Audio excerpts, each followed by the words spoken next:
ఒక middle class family నుంచి వచ్చి నేను ఈ సొసైటీని మొత్తం గమనిస్తున్నా సార్. దొడ్డు బియ్యము ఇచ్చినారు.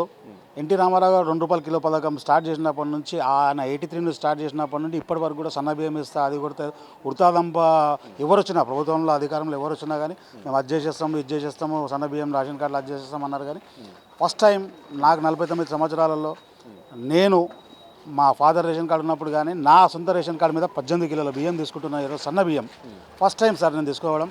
అదేవిధంగా మా పేదల తరఫు నుంచి గవర్నమెంట్కి ఇంకో మనవి ఏంటంటే, ఇంతకుముందు మనకి ఇచ్చేలాగానే గోధుమలు, చక్కెర అలాంటివి కూడా పంపిణీ చేస్తే ఈ గవర్నమెంట్ ఈ ప్రభుత్వానికి పేద ప్రజలు అన్ని విధాలుగా సహాయ సహకారాలు అందించి మళ్ళొకసారి కూడా ఇదే గవర్నమెంట్కి మా పేదలకు కావాల్సింది ఉచిత విద్య, ఉచిత ఆరోగ్యము, ఇట్లాంటి ఫుడ్ ఫెసిలిటీస్ ఇస్తే. నిన్న చూడండి 10th క్లాస్ మార్క్స్ వచ్చినాయి.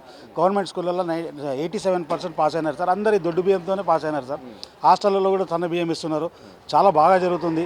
ఇదే విధంగా ఇస్తే నిన్న పాస్ అయిన పిల్లలు రేపటి మన రాష్ట్రం తరఫున దేశానికే భారత పౌరులు అవుతారని చెప్పి మళ్ళొకసారి మా తరఫు నుంచి, మా మిడిల్ క్లాస్ స్లమ్ క్లాస్ తరఫు నుంచి గవర్నమెంట్కి మా హృదయపూర్వకంగా ధన్యవాదాలు, నమస్కారాలు తెలియజేసి ఈ పథకం కొనసాగించాలని మా గరీబుల తరఫున మనవి.